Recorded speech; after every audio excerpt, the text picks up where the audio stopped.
قبیلہ زبید کا ایک شخص مکے آیا، زبیدی۔ ایک مکے میں منڈی لگتی تھی، اس کا نام تھا حضورہ۔ یہ جو حضورہ منڈی تھی، اس منڈی پر ابو جہل کا قبضہ تھا۔ آج کل تو نہیں قبضہ ہوتا منڈیوں پر کسی کا، حضورہ نامی منڈی پہ نا ابو جہل کا قبضہ تھا۔ اونٹ بڑے خوبصورت تھے، شاندار تھے۔ اس نے کہا میں نے بولی دینی۔ ابو جہل نے اعلان کیا خبردار کوئی بولی نہ دے۔ بڑی دور تھا قبیلہ زبید، وہ آدمی واپس لے جا نہیں سکتا تھا، مجبور ہو گیا۔ ابو جہل کہنے لگا چوتھا حصہ قیمت دوں گا اور اونٹ تمہیں دے کے جانے پڑیں گے، یعنی اگر لاکھ کے ہیں تو 25,000 کے دو۔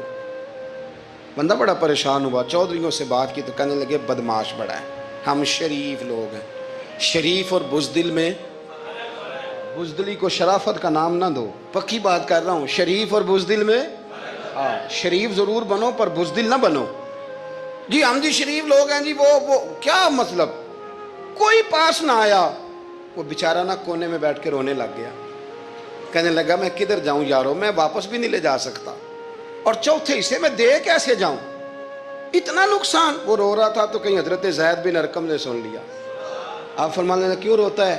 کہنے لگا یار میں نے تو اہل عرب کی تعریف سنی تھی، میرے ساتھ کھڑا ہی کوئی نہیں ہوتا۔ تو آپ فرمانے لگے تو نے عربی دیکھا ہی کب ہے؟ اگر کائنات کا حسین و جمیل عربی دیکھنا ہے تو جا حرم مکہ میں بیٹھا ہے، مکھ چند بدر شاہ شانی ہے تے متھے چمک دی لاٹ نورانی، کالی زلف تے اکھ مستانی، مخمور اکھی ہیں نا مد بریاں سبحان اللہ، ما اجمل کا ما احسن کا ما اکمل، کتھے مہر علی تے کتھے تیری ثنا، مشتاق اکھی کتھے جال۔ تو نے دیکھا کب ہے؟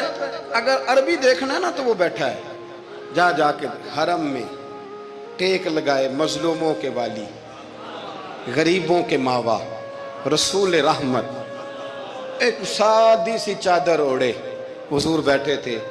وہ زبیدی کہتا میں آیا، نبی کریم کو بات سنائی، حضور فرمانے لگے این الجمل کا، او کدھر ہے تیرے اونٹ؟ عرض کی حضور وہ وہاں ہیں۔ فرمایا چل نہ۔ حضور کوئی بولی نہیں لگا رہا، کوئی خرید نہیں رہا، ابو جہل گھنٹا پڑا اس کے ڈر سے سہم گئے۔ حضور فرمانے لگے چل نہ، میں بولی لگاتا ہوں۔ اور دیکھو نرخ بازار محبت کا انوکھا ہو گیا، خود خریداروں شامل آ کے مولا ہو گیا۔ نبی کریم نے حضرت سعد بن ابی وقاص کو بلایا، حضرت عمر کو، حضرت ابو بکر کو، مدد کے لیے نہیں۔ حضور فرمانے لگے میری جیب میں پیسے تھوڑے ہیں، ظاہری طور پہ تھوڑے ہیں، ورنہ تو کائنات کے خزانوں کی کنجیاں حضور کے پاس، تھوڑے تھوڑے پیسے دو بھی بولی دینی ہے۔ سب سے پیسے لیے میں چلو بولی لگانے چلے۔ حضور آئے، اللہ اکبر، یہ میرے رسول کا طریقہ ہے، آؤ ذرا تھوڑی دیر کے لیے سوچیں۔ ابو جہل بیٹھا ہے بڑی مسند پہ، قربان جاؤں مدینے والے حبیب۔ وہ زبیدی کہتا اس کے کپڑے مہنگے تھے، حضور کے سادے تھے، اس نے بڑی پگڑی باندھی تھی، حضور کی سادی تھی۔ کہتے ہیں وہ آنکھیں اٹھا کے بات کرتا، مدینے والے نبی آنکھیں جھکا کے بات کرتے۔ وہ بولتا جاتا، حضور تھوڑے تھوڑے سادے سادے ٹھہر ٹھہر کے جملے بولتے۔ کہتے ہیں نبی کریم علیہ السلام اس کے ساتھ آ کے حضور بیٹھ گئے اور فرماتے ہیں میرے رسول کریم نے اپنا جبہ سیدھا کیا، پگڑی کو حضور نے سیدھا کیا اور فرمایا چل لگا بھائی بولی۔ ایک اس نے لفظ بولے، پھر حضرت ابو بکر نے بولی دی، پھر حضرت عمر نے دی، پھر سعد بن ابی وقاص نے دی، پھر زید بن ارقم نے دی، پھر رسول کریم نے دی۔ وہ کہتا ہے جتنے میں بیچنا چاہتا تھا نبی پاک نے ڈبل میں میرے اونٹ خریدے، ڈبل میں اونٹ خریدے میرے رسول۔ سلام اس پر کہ جس نے دشمنوں کو بھی قبائیں دی، سلام اس پر کہ جس نے گالیاں سن کر دعائیں دی۔ اور میرے اعلیٰ حضرت کہنے لگے جاؤ جا کے اعلان کر دو، غم زدوں کو رضا مجدہ دیجئے کہ ہے بے کسوں کا سہارا ہمارا، بے کسوں کا سہارا، جاؤ غم زدوں کو رضا مجدہ دیجئے کہ ہے بے کسوں کا سہارا۔ رسول کریم صلی اللہ علیہ وسلم نے نا خریدا مال، اور حضور سید عالم وہاں سے نکلے، اور نکلتے وقت حضور فرمانے لگے ابو جہل تیری آج شکایت آئی ہے، آج کے بعد نہ آئے، مکہ سارا اس کے ساتھ ہے، حضور کی مخالفت ہو رہی ہے، 40 لوگ ہیں صرف کلمہ پڑھتے، اور دین کا کام دار ارقم میں قید ہو کے کرنا پڑتا ہے، لیکن جب ظالم کے خلاف نکلے ہیں تو پھر دار ارقم میں بند ہو کے نہیں، پھر میدان میں نکلے اور فرمایا آج کے بعد تیری شکایت نہ آئے۔ کہنے لگا جی بالکل نہیں آئے گی۔ میں آپ کو موقع نہیں دوں گا. حضور چلے گئے تو پیچھے سارے کافر اس کے گرد اکٹھے ہو گئے, کہنے لگے ہم پہ تو بڑا روب ڈالتا ہے, اب تجھے کیا ہوا, پانی پانی ہو گیا, تو کیا کون سا سانپ سونگ گیا, بولا ہی نہیں.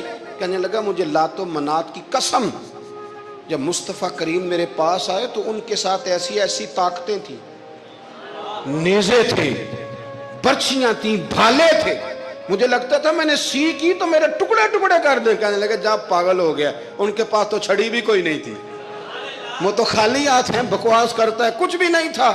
کہنے لگا مانو نہ مانو, ان کے پاس بڑا کچھ تھا.